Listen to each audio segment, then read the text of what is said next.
Hey everybody, Seth here with the new Segue Says podcast. Well, this week we're going to look at two songs that are both pretty big hits, different eras as usual, that have the same key and the same groove to them. The two songs are Down by the Water by the Decemberists, big hit in 2010, and Perfectly Good Guitar by John Hiatt from 1993.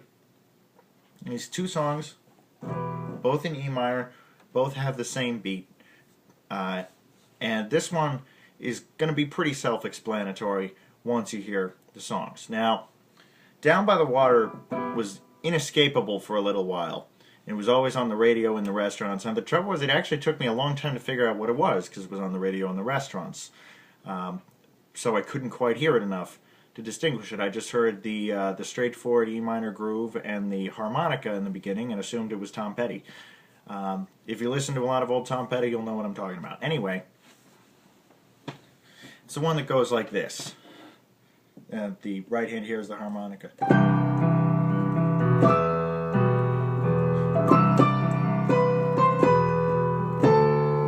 And when you hear the recording of that, you instantly know what it is. Even if you don't know what it is, you know it's that one. You don't know what it is, which is where I was with this song for about 3 years. Anyway, verse, chorus or so of it goes like this. It's very simple, straightforward. Sadly, I've never sung this. This is very much a two-part song. There's two voices at all times, a male and female vocal. I've only ever done it solo.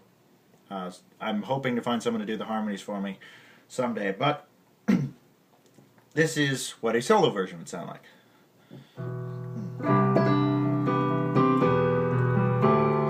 See this ancient riverbed, see where all the follies led, down by the water, down by the old main drag. I was just some towhead teen, feeling around for fingers to get in between, down by the water, down by the old main drag.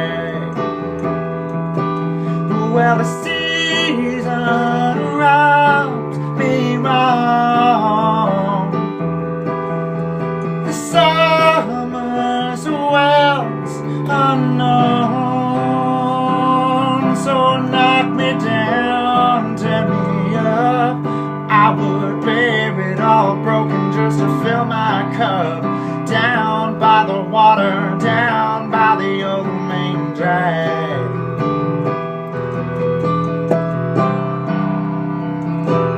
Back into the harmonica part again.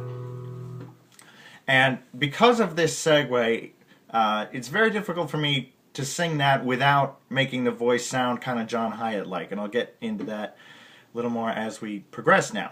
Because Perfectly Good Guitar is a really cool song. John Hiatt, some people think of him as a country music guy, but I really don't think that's a fair label. For those who have negative connotations with country. I like some country music. I'm not a huge country music guy, but there's a lot of it I do like. But I feel like John Hiatt is much more of a folk rock guy. And he's done, blues. He's an incredible blues guitarist. He's done all sorts of different stuff over the years. And he writes songs about things that not a lot of other people write songs about. And his lyrics and his attitude are very unique. He almost, and he's described this himself, is for a long time he felt he didn't really have a filter. And you can hear that in his lyrics because there's no mincing words. There's no dancing delicately around dark subjects at times.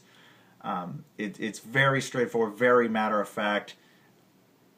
I want to say very literal, but that's not to imply he doesn't masterfully use metaphors. So, I mean, if you pick up the greatest hits of John Hiatt, this one will be on there. Cry Love will be on there. Crossing Muddy Waters is another wonderful song. Have a Little Faith in Me might be his biggest single. But there are so many different songs. Thing Called Love that Bonnie Raitt made famous is originally John Hiatt. So, I mean, you listen to the greatest hits, he's got a few sort of dirt road country themes in there, but there's all these really dark and angry songs that are sometimes set to a very light feeling music. I don't know of anybody else quite like John Hiatt in terms of songwriting. And as an aspiring songwriter myself, easy for me to say, I would love to be able to do what he can do. Now, Perfectly Good Guitar is a song about that because is a song like that. I've never heard anyone else write a song like this. It's a song sung by a musician who is sick and tired of all of these big rock stars, you know, Pete Townsend, the guy in the Clash whose name escapes me at the moment, who would at the end of a show smash their guitar to pieces. He's saying, look, a guitar is a very precious thing. It's a creative tool. It's a soulful existence, and to smash it to pieces like a prop is just sad. And frankly, I agree with that, but that's another discussion for another day. Now, it goes, a verse chorus goes something like this, and since John Hiatt doesn't mince words with his lyrics, I'm watering these down just a little bit. And you'll notice I kind of slip into John Hiatt voice. He has a very, very distinctive voice. And I do my best to imitate it without going over the top, because you kind of have to adopt it a little to sing his songs. The main riff of this song, or the turnaround, by the way, is this. And that will become important once the segue fades into focus. You threw one down at the top of the stairs. Beautiful women were standing everywhere. You made them wild when you smashed that thing. But off in the dark you could hear somebody sing. Oh, it breaks my heart to see those stars smashing a perfectly good guitar. I don't know who they think they are, smashing a perfectly good guitar.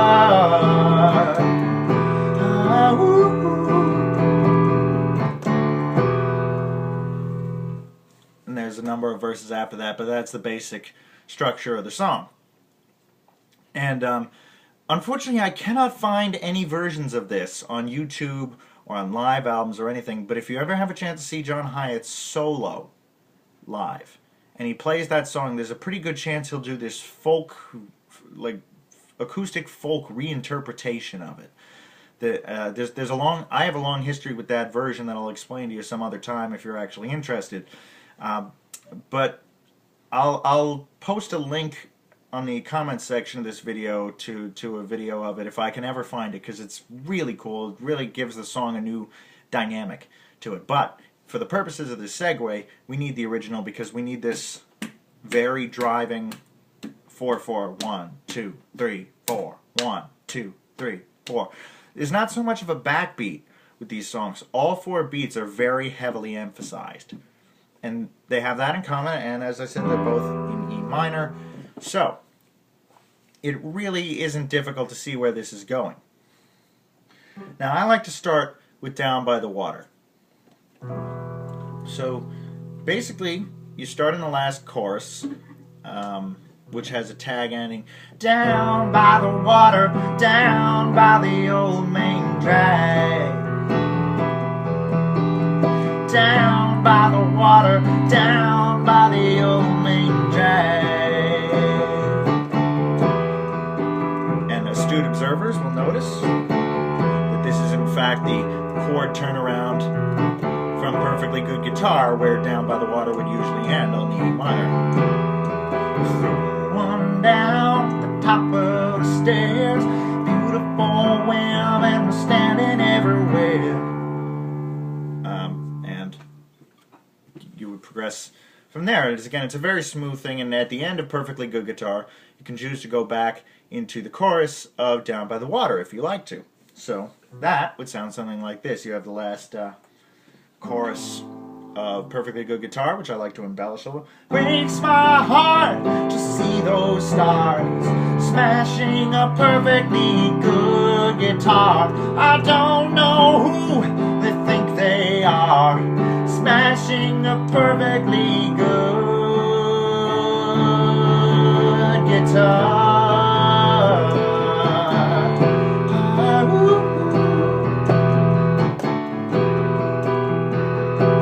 I like to add little right hand ornamentations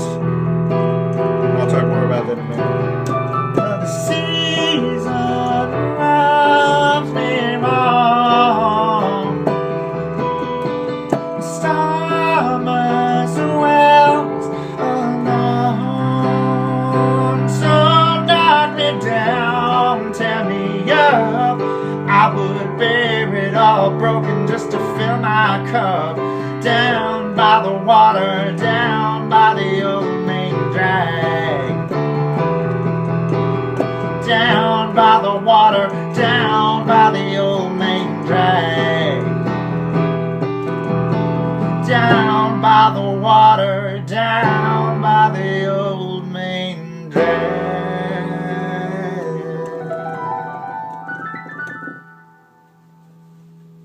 Just a little cameo at the end, because Down by the Water is a pretty short song in itself. So you couldn't really have a hugely substantial portion of it on either side of Perfectly Good Guitar without diluting it to a point that is really doing a really nice song a disservice. So you would just want to repeat the last chorus at the very end if you were to do that. Now, I was mentioning with the right hand ornamentations, and I didn't do a great job in that example, is when I'm playing Down by the Water, even just by itself, to go from section to section, since I don't have a full band, including, by the way, an accordion player, if you listen to the original version, since I don't have a full band to illustrate the difference between the sections, I like to do little melody lines to illustrate that we're doing something different. So you'd have feel around for fingers to get in between, down by the water, down by the old main drag. Well, the season rubs me wrong. I like to do a similar thing coming out of the chorus. Don't tear me up, I would bear it all broken just to fill my cup. Down by the water, down by the old main drag. Going back to the quarter part, or the harmonica part, excuse me. And so, if you've already established those little ornamentations in Down by the Water, it makes it easier to get back into it from Perfectly Good Guitar, because you've got this riff.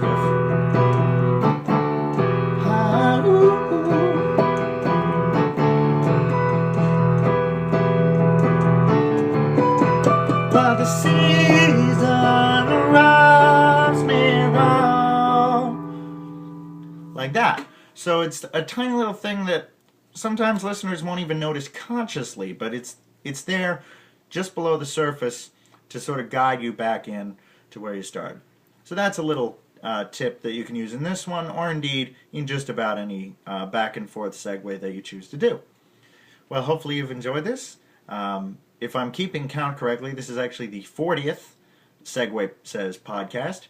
Keep an eye out for the 50th, because I've got big plans to make that a particularly fun one. So in 10 weeks' time, be sure to tune in. But hopefully you tune in every week anyway, so there wouldn't really be any need to mark that out specially now, would there? So hopefully you've enjoyed it. I will see you next week. Thanks as always.